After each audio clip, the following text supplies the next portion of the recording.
ابو قتادہ رضی اللہ تعالیٰ عنہ نے کہا کہ ہم نبی کریم صلی اللہ علیہ وسلم کے ساتھ نماز میں تھے۔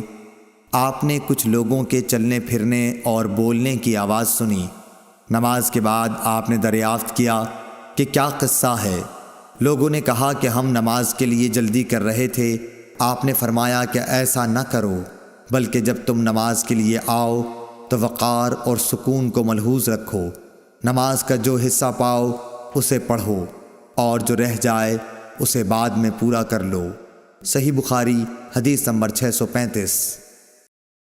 ظاہری نے ابو سلمہ سے، انہوں نے ابو ہریرہ رضی اللہ تعالیٰ عنہ سے، انہوں نے نبی کریم صلی اللہ علیہ وسلم سے، آپ نے فرمایا تم لوگ تکبیر کی آواز سن لو تو نماز کے لیے معمولی چال سے چل پڑو، سکون اور وقار کو بہرحال لازم پکڑے رکھو اور دوڑ کے مت آؤ۔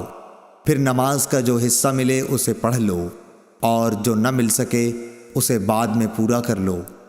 صحیح بخاری حدیث نمبر 636۔